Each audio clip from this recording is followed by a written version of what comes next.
Ready?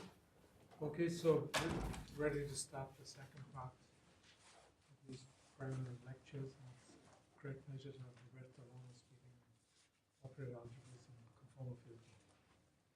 Okay. First of all, thanks for inviting me at this very nice, excellent place in Newton Institute. I will give full lecture, giving an introduction from various point of view to the connection between operator algebras and conformal field theory, and especially relating to what I've done in the last maybe 20 years.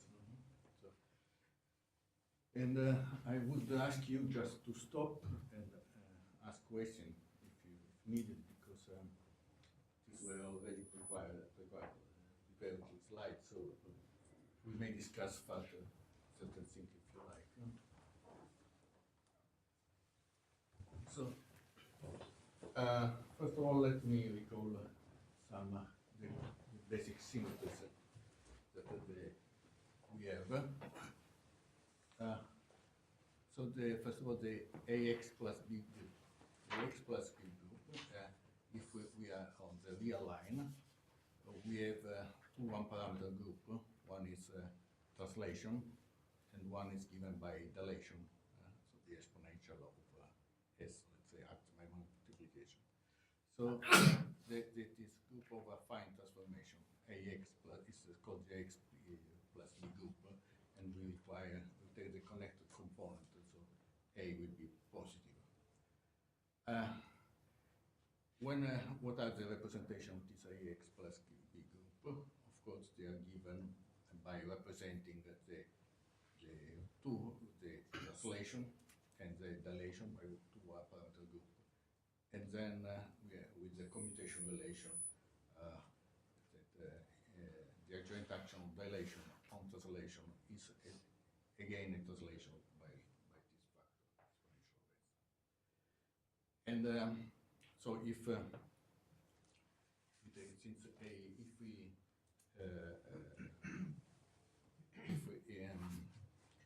require that translation of positive generators, then we can differentiate, take the logarithm of the generator of translation and the logarithm of the generator of dilation, and they will satisfy the Schrödinger commutation relation. So we shall have a unique representation. So the AX plus B group has only one irreducible representation, non-trivial, with positive energy. All the other are multiple of that. Then there are, of course, the trivial representation, and then there are the representation with negative energy. But we are interested in positive energy representation. And energy is the generator of translation? Which? When you say energy, you mean there is a Hamiltonian which is generator of translations? Energy. Energy. Energy is a generator of translation. Yes. So should has to be positive.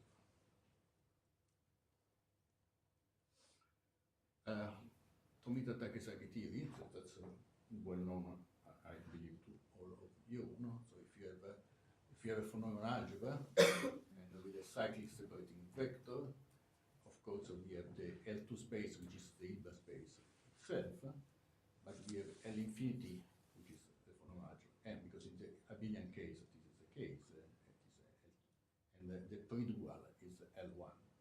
But we can embed L infinity into L2 just by evaluating an operator X in L2. But on M, we have the star operation, which is an antilinear map evolution. So we can read this antilinear map in the Hilbert space.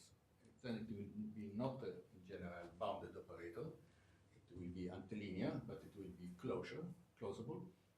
And then we can take the closure of this operator, take the phase and the polar decomposition, but the phase will be anti-unitary, and the modulus, or the square of the module will be strictly positive, a non-singular positive operator, and the famous Tomita-Takesaki theorem says that the logarithm of t is a generator of one parameter group which implements automorphism of M, and J implements anti-automorphism with M and the commutant. This is the group the group of automorphism generated by the joint action of the modular operator here. It's called the modular group, and it's a very important fact. Then another classical structure is the exponential Hilbert space. So if we have a Hilbert space, we can form the Fock space. Here I'm considering the bosonic Fock space. So we take the direct sum of the tensor power of the Hilbert space which are symmetrized. On this space, we have some special vectors, the exponential vectors. So if we pick a vector in the space, it is called a one-particle space, the exponential will be typical, will be an element in the Fock space, and then we have a representation of the while unitary. They are defined this way. So for every vector in the space, the while unitary will act on the exponential on this coherent vector just by shifting the coherent. So v to k will be a e to h plus k, and this is a phase. It's a number which is just needed to get the unitary. So it will be the ratio of the norm of this and the ratio of this. The norm, the scalar product, the scalar product of EH and k will be the exponential of the scalar product of AH and k. And so this satisfies the while commutation relation. So it's not one parameter group. If we add, so that these two unitary, if you take two different unitary, they commute modular phase. So it will be while relation, which is just an infinite dimensional representation of the canonical commutation relation. Can you say again, is there a real reason? Why do you have a square root in the exponential? Because I want this relation.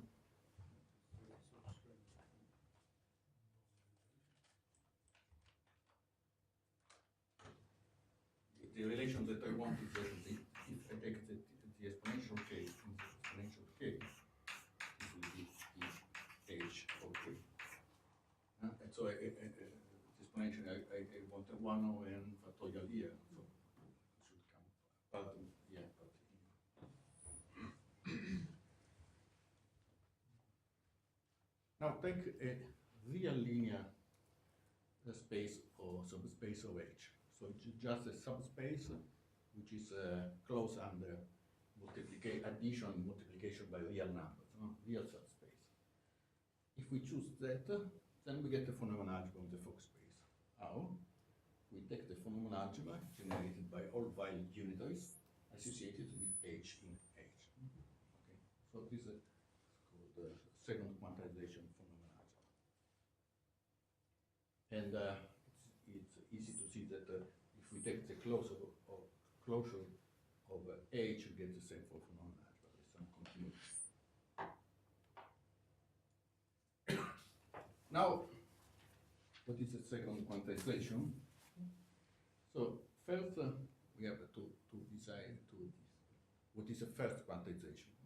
So to design with a one particle space or finite particle space. So for every, if you take our space-time, let's say RD, one dimensional immanence, one space coordinates and one time coordinates. If you take a region of space-time, we should assign a certain real Hilbert space. If we do this, if we, in a proper way that we will discuss, but as soon as we have this map, then we have by second quantization phenomenon algebra just with the same region, we associate the phenomenon algebra associated to this real space. So if we make the right choice of this map, so one particle in the space, then the second quantization will be just a factor. No? That's a sentence of Nelson. First quantization is a mystery, second quantization is a factor. No? There is nothing deep. So now I want to discuss a bit the structure of the real Hilbert subspaces. So we fix a complex Hilbert space and consider a subspace, real linear subspace. Then the symplectic complement is defined this way. It's all vectors in the Hilbert space that have imaginary part between a vector in H and a vector in H prime is 0. So another way to say it is, we take H, we multiply by I, and we take the real orthogonal. Real orthogonal means our Hilbert space is a complex, but we can view this as a real Hilbert space just by taking the real part of the scalar. This will be the symplectic complement. And of course, if we take a larger real linear space, the symplectic complement will have an inclusion in the opposite order. No? And I didn't like this, but of course, because since it is essentially the orthogonal multiplied by I, we have that if we take twice the symplectic complement, that will be the closure. So we focus on a closed real linear subspace. If you hold that H double prime is H. H is closed. H prime is a symplectic complement. The symplectic complement is a closure. No? It's like a double orthogonal.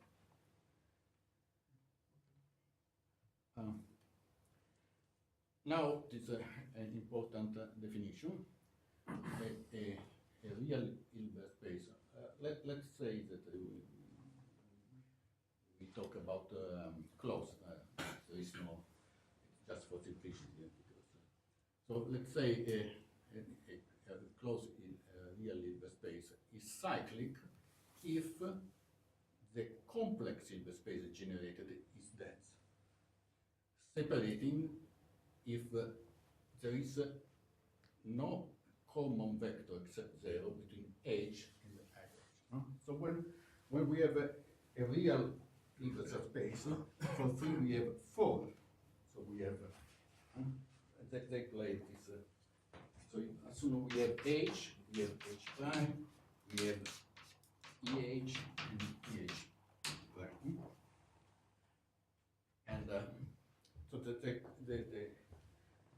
relative position of these spaces will be important. So why this definition? Because I give you soon an example. Suppose we have a phenomenon algebra and some Hilbert space, then and omega is a cyclic vector in H, and then consider the self-adjoint part applied to omega. This will be a real Hilbert space, and then H will be cyclic if omega is cyclic, separating. So that was the first sort of inspiration for this. Now you may ask, a standard subspace is something which is cyclic, both cyclic and separating. Now you may ask, is this a general condition?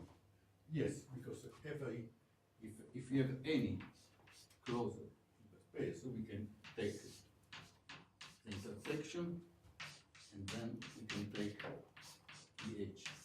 So if we remove the orthogonal of this, and if you remove this one, then we have a standard space. So every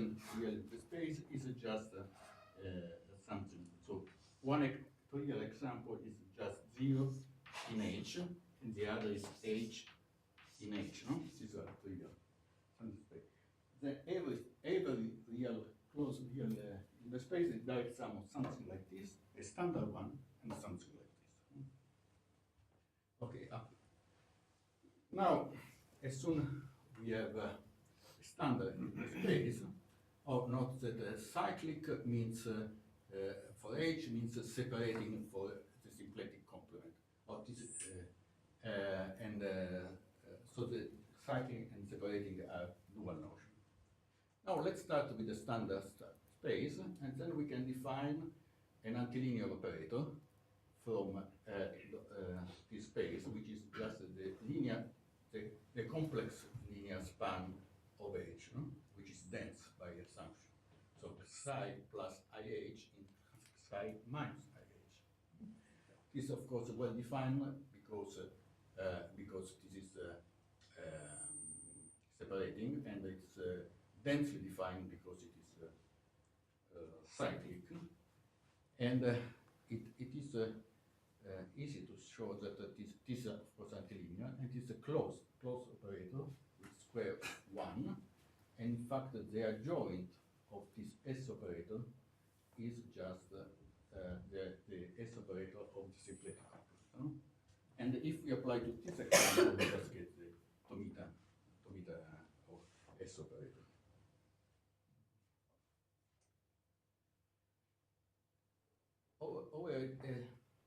The converse is true.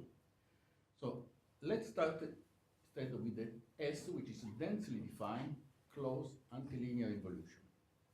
Then we can define a real closed real Hilbert space, just a fixed point under S. So we get a bijection. So a standard subspace gives a closed antilinear involution, and a closed antilinear density defined involution gives the standard surface. So they are exactly the same objects. So with once we have this S or this H, whatever, then we can take the polar decomposition, and we get an antilinear evolution, which is anti-unitary evolution, and a non-singular positive operator. And they satisfy this relation, J delta. This is quantile computation. On the other hand, if I give delta and J with this commutation relation, then I can define S with this way. So if I give S is the same as give J and delta with this commutation relation.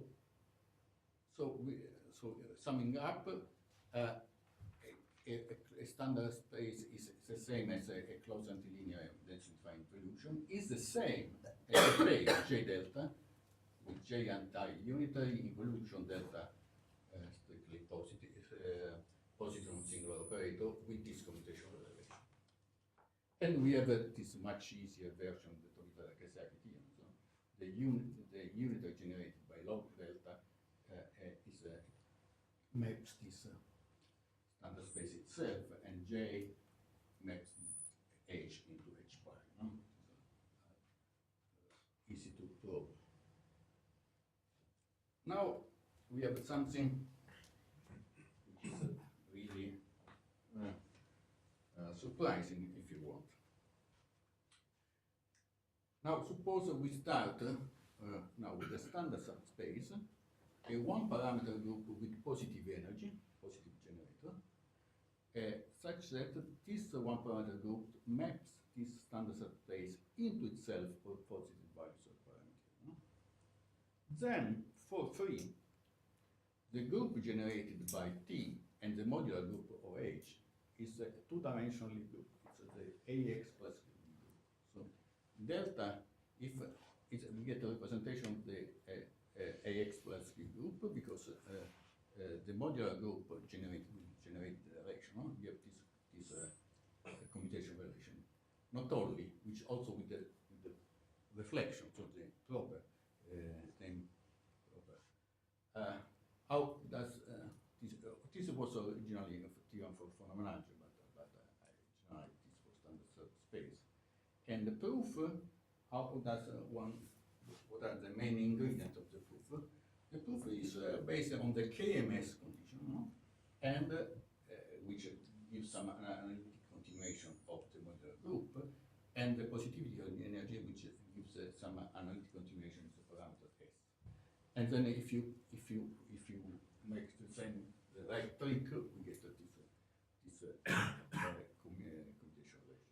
As a consequence, if T is non-zero fixed vector, then the pair is unique up to multiplicity. So this kind of structure is unique up to multiplicity apart from the trivial situation where everything is trivial. Because we have a representation of X plus big group. Notice that we are in the situation we have just analyzed. If we take, let's say, we shift by translation by one space, we get a subspace, and then we compute the action of the modular group on the subspace. Since we compute the case T1 OH, we use the commutation relation, and then what we get we get this. So what which is again contained in K. So this means that the K in H is so-called half-side modular inclusion.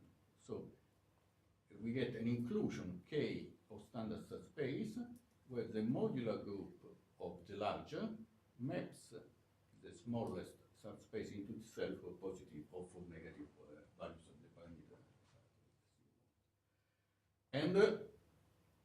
And this factor, this is equivalent. So this structure is again equivalent. So, but this formulation, there is no one parameter group at the end. No? Here it's just an inclusion of standard subspace, and this is formulated just in terms of the modular group, so intrinsic. No? The previous formulation was get from the input a one parameter group for translation. So just this inclusion gives some symmetry, and the proof the original proof by Wisbrock was considered this operator, the difference, shows that this is positive energy and satisfy all the requirement. But it had a gap because this operator is easy to see that it's a Hermitian operator, but it is not at all clear from the start that it is essential separate joint. And it will, at the end, it will be, because it will be the generator of translation. But a proof by Araki and Zido in the phenomenon algebra context proves this.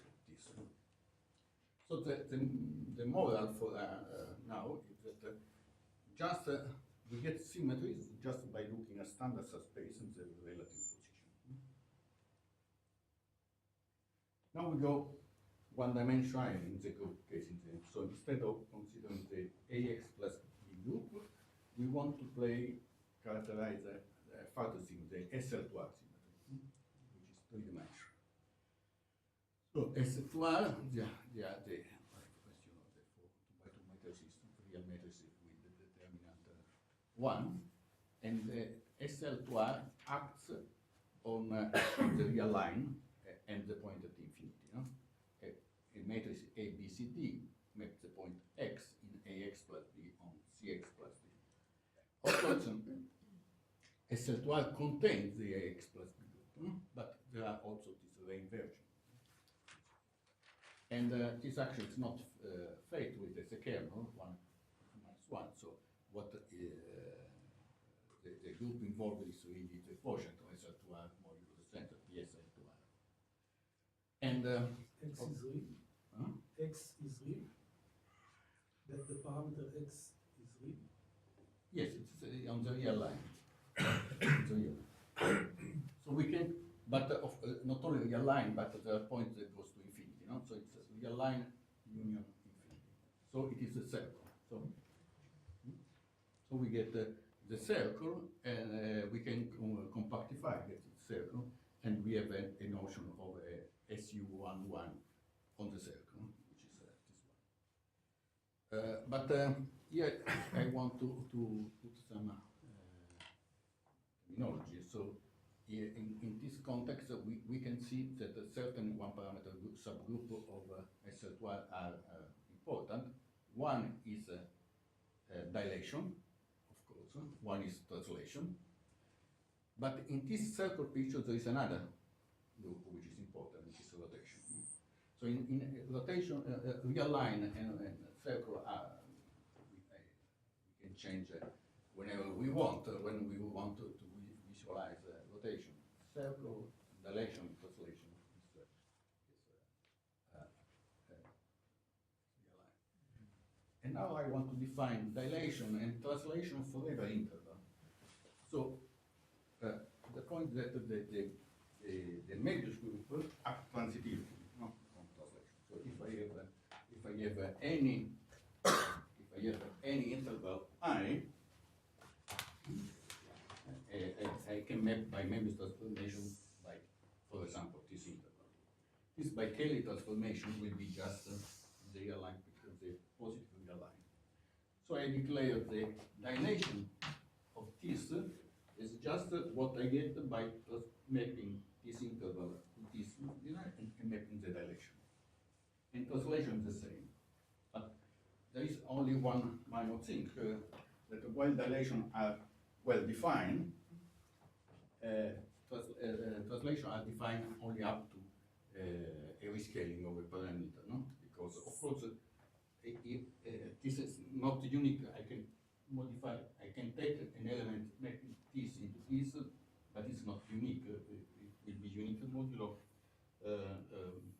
making the product with an element which leaves this interval zero. No? So that means we scale the parameter. So what is a net of standard subspace? Local. So this will be a map.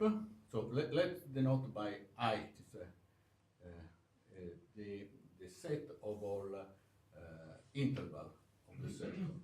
Interval, I mean something which is positive length and length is greater than 0 and less than 2 pi. No? Should be not dense. Should have some interior point.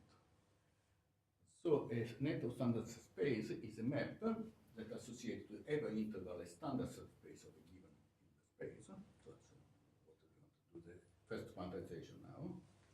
With isotony, of course. Locality means that if I take an interval, the standard subspace of an interval and standard space or another interval, a disjoint interval, they commute. Commute means that one is contained in the symplectic complement of the other.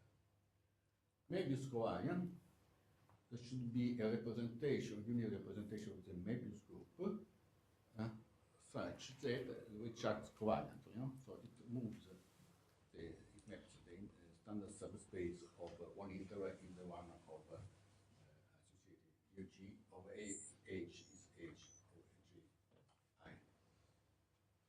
Positivity of G energy, so the generator of the rotation is positive. You may say, okay, but for physical reasons, the generator of translation should be positive. They are equivalent. So, irreducibility, of course, if you want, otherwise, you can assume that the linear span of all the standard subspace is H. And then get some consequence. First, each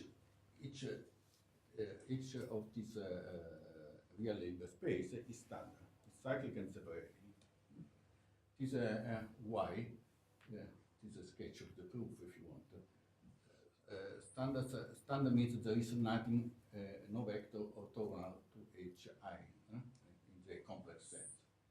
In fact, if you take a slightly smaller interval I naught, and then you can move a bit with the translation remain this, and then you get this. But since this is positive energy, this function is an analytic continuation in the upper plane, so it will be orthogonal to all of them.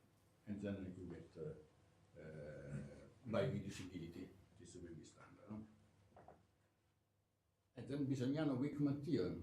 So the modular operator, the modular conjugation of each of these standards of space is given by geometrically by a representation in the Möbius group. So the modular unitary group is just associated to the representation Möbius transformation associated with dilation, with some mistake for 2 pi. This 2 pi is an important factor. And then we can extend the action of the Möbius group also to reflection with reversing the order, and this will be will give the modular conjugation. Boker's theorem is important for this theorem. And then we have duality. So if you take an interval and its complement, a priori they commute, but they maximally commute, just because we know what is the modular conjugation. No? So if we take H, the symplectic complement of this, that will be just a reflection by the modular conjugation, which is geometric. So this hard duality holds for 3. Converse construction. How do we get a net local net of standard subspace? Now we go we start now with by a positive unitary positive energy unit representation of the Möbius group, and which also with improper. So we have also the action of reflection. So we form this. So given an interval, we can define this operator. So what is JI is these are the operators defined. They are not defined geometrically, but just by the Möbius group. No? So you see, we have this relation. No? Now we use this relation to define delta. No? This was a relation between a representation of the Möbius group and modular T. Now we have only the representation of the Möbius group, and we define this, which is not a priori not a modular operator. Yes, but if we manage S, so because we have the right computational relation, J delta minus 1, so we get a standard subspace. And it must be proved that, of course, it is isotony, we have isotony, locality, and so on. So a local net of standard subspace is exactly the same as a unity positive energy representation of a PSF1. So now we know how to construct all net of standard subspace, because we know all positive energy representation of PSF1. They are just indexed by lowest weight and multiplicity. No? There is only one representation with lowest weight for PSF2. So we have our first example of local conformal net of Fonemanagio, the main object that Yasu certainly talked about that. What is a Möbius covariant net of Fonemanagio, local conformal net, or Möbius conformal net? It's just a map. We are on some Hilbert space. It's a map from an interval to Fonemanagio, which satisfy isotony, locality, in the sense that to disjoint region, the two phenomena commute, Möbius covariance, with some representation of the Möbius group with positive energy, and we also assume the existence of vacuum vectors. It should be some vector omega, which is cyclic for all together, and which is invariant under the Möbius group transformation. This will be a Möbius local Möbius covariant net of conformal algebras. Conformal net is you are the conformal diffeomorphism variant. For the moment we don't. And then by what we have seen, we have by the analysis of the standard space, we have irreducibility from if the vacuum vector is unique, then all conformal algebras are OH omega also just any vector, but it's cyclic separating for each. We have the Bisogniano-Wickman property, so the interpretation of the modular group of this phenomenon algebra with respect to the vacuum by some dilation from parameter groups have duality. Phenomenon algebra associated to an interval X complement. A symplectic complement is one of the conditions of the other. Factoriality, they are factor of type 3-1, except for the trivial case when the universe space is one dimension, everything is equal to complex numbers. And additivity, that's also proved by Fredden, that is reminiscent of the fact that there exist some fields. If an interval is covered by the union of smaller field interval, then the phenomenon is also a sort of partition of the unity of related like this. Then there is another property that I want to mention, which is important, which is the split property. The split property says that if we have two phenomenon algebra which are associated to two intervals which have some positive distance, then the algebra generated by the phenomenon algebra generated by these two phenomenon algebra is naturally isomorphic of the tensor product phenomenon algebra. Okay, this What does the symbol tensor product. Which symbol? on the right hand side and on the left hand side? What does it mean? It's naturally isomorphic. So there is so if you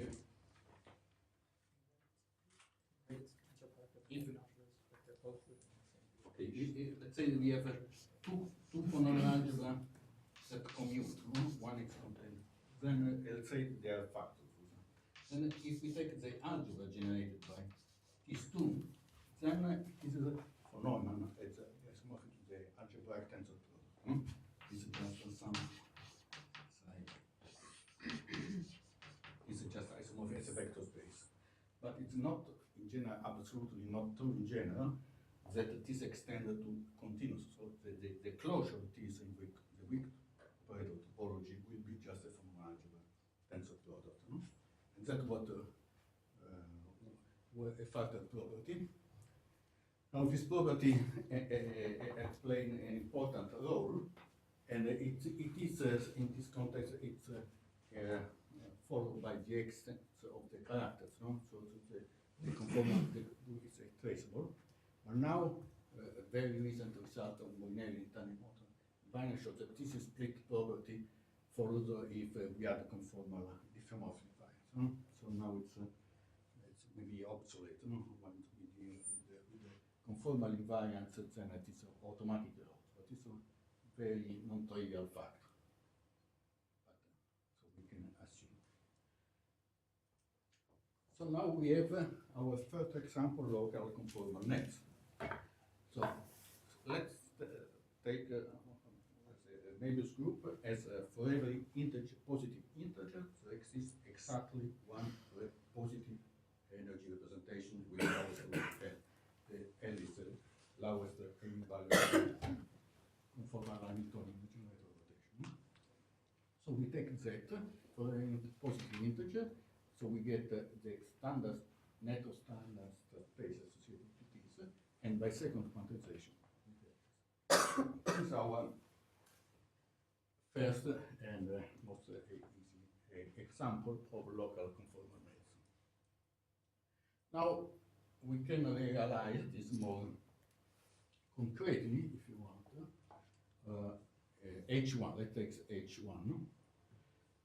We take the space S infinity on the circle, and we put this real product. So in Fourier coefficient we sum with n. So it's on S1 it will be the integral of the derivative of f and g.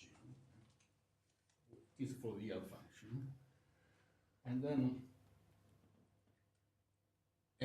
we wanted to understand the representation of this net. We just defined this representation is just a map, a representation for every phonemic algebra is put on a different Hilbert space with some coherence, no? Larger phonemic algebra, larger phonemic algebras, and which is covariant. Also, this will be some it's automatic in a sense, but I don't want to do that. And then, as I just explained, this gives endomorphism, DHR endomorphism, no? Because up to unitary equivalence, we can always declare that for a certain interval, the representation is the identity, and then by our duality, we have an endomorphism. So, this DHR automorphism, or this U1 current algebras, they are endomorphism. They are endomorphism, and in fact, they are automorphism. This local net has only automorphism, not DHR or automorphism. And how they are defined? They are defined this way. So the algebra, another way to define this algebra is just to take, okay, the phonemic algebra generated by while operator with smooth function with support in this interval. And then the while relation will be like this, no? This is a scalar product. And so in Fourier modes on the real line is this one. And the sectors, the automorphism or endomorphism up to inner, no? Up to unitary equivalence, are given by the following. No? They are for every real number q, we can define an action on the while operator f by this multiplication. With f is a smooth function with integral q. This is a charge. So notice that if q is 0, this means that f is the derivative of something. So here we can plug instead of f, capital F, we can put, let's say, g prime. No? And so this will be the adjoint action given by the while operator associated with g. So it will be inner. It will be inner only when the charge is 0. Otherwise, we have a one parameter group of one parameter family of automorphisms. So there are uncountably many DHR representations in this sense. And sorry, can I? So why does the left-hand side doesn't depend on capital F? because if you change f with another which charge, this is what we have add something with the charge 0, and charge 0 is inner. Okay? These are all. And now we can do something better. We can do something further. We can take the cross product. So cross product is a sort of semi-direct product, but at the level of phonemic algebra. No? So fix one alpha q for just one q, and then we take the cross product of this U1 current algebra net by this DHR automorphism, and we get another net. The point that it is not local in general. So we should look at which q gives a local net, and the solution is this 1/2 q squared should be an integer. With this condition, then we get a local net. So we get this extension, and these were analyzed by Buchholz, Mack, and Todorov. So for every when this n is an integer, is local. When and if n is a product of distinct prime, which so no in the prime decomposition, no prime appears twice, then it is maximum. And this net will be rational. This net, they only have a finitely many representation and finitely many endomorphism with finite index and so on. So this will be a way, first way to construct local rational conformal nets. And these are the classes that people, for example, of nets that were known to physicists, and then Buchholz, Mack, and Todorov identify with this.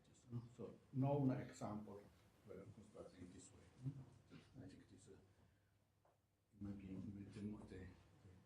one of the simplest way to construct a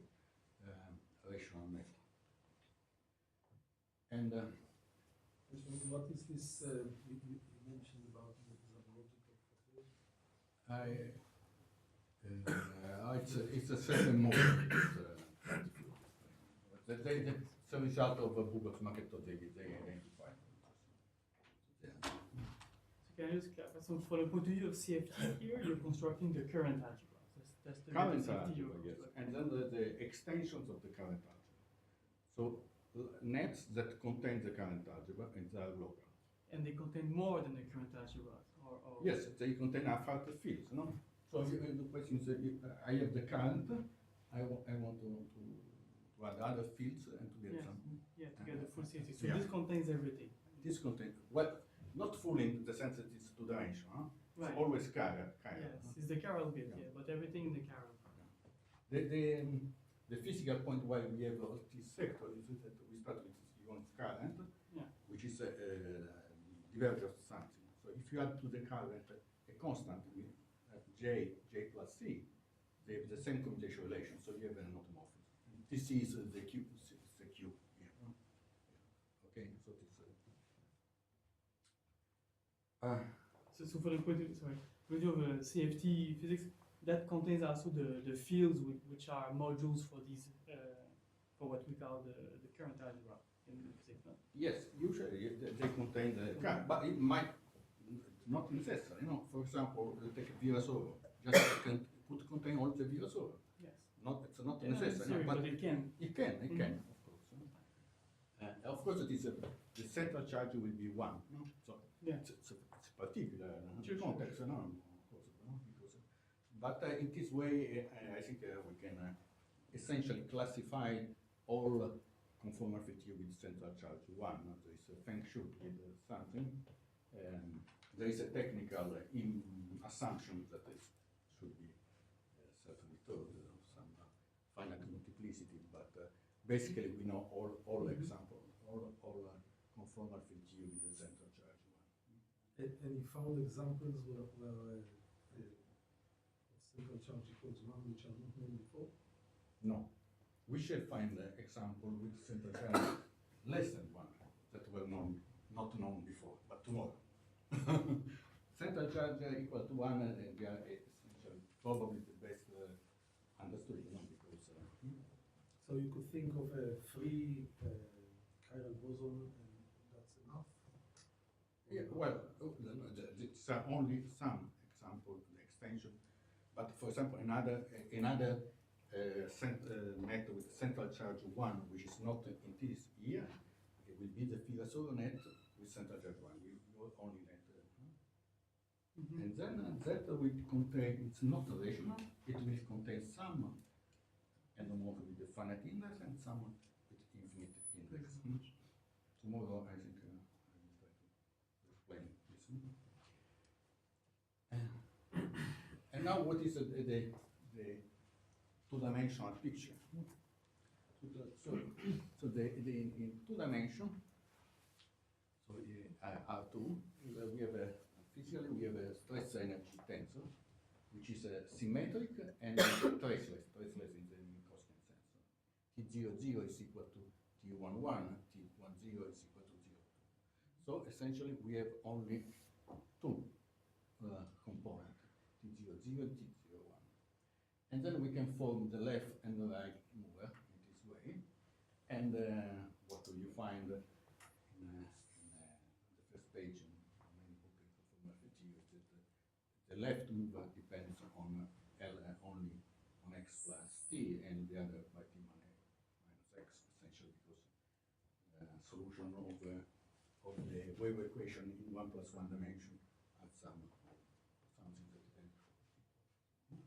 So what happened?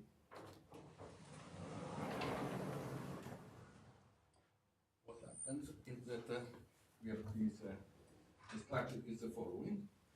So we start, we have a net, I could define what is a local conformal net on the plane. I don't know what's, by now you understand. You know? So every region, you get a phenomenology with locality and such. No? And then, if by conformal invariance, then you see that there are some specific fields that are localized here, and some here. So which means that the original net A will contain something of the form like this. It is always present when we have a stress energy tensor. Stress energy tensor means that we have a diffeomorphic variance. I hope I have time to clarify this. So we always play this. You may, from an algebra sense, you may define the algebra of this interval just the intersection of the algebra of this. And then you get the tensor product, but it will be, in general, larger. It will have a trivial relative commutant, but larger. However, the point that if this is a rational, only finite linear representation, this extension will have a finite Jones syntax. So, if we want to understand the structure of two dimensions, the full conformal field theory, we have to understand the structure of chiral conformal field theory on the circle, and then extension of this kind that will be given by Q system and so on. And in the rational case, this will be finite index. So the classification, if you want, of a full conformal rational conformal field theory is a classification of chiral and then extension of this. And this we will discuss. I think we finished a bit earlier, but maybe we have time for the questions. Okay, thank you very much.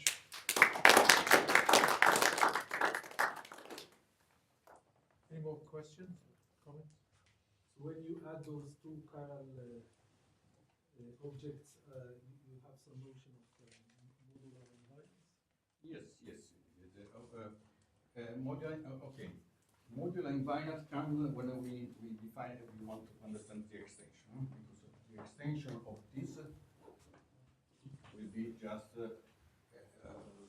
we need the Q system. If you know what from my Q system is, and Q system will be just of the form Z I J rho I J with these are the sector E of A, and then you need the modular invariance. So in the classification, the important part is that the modular invariance comes in two ways. One is typical two-dimensional setting, extension of this, and one is in the one-dimensional setting, when we want to understand a certain extension of chiral extension. Okay, and I think that probably the best conceptual way to understand the relation between these two constructions, one is one dimension and the other is two dimension, is to boundary conformal field theory. I think in the next lecture I will talk about boundary conformal field theory.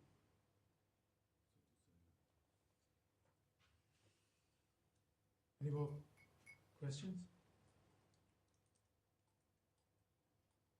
No, we break for 2.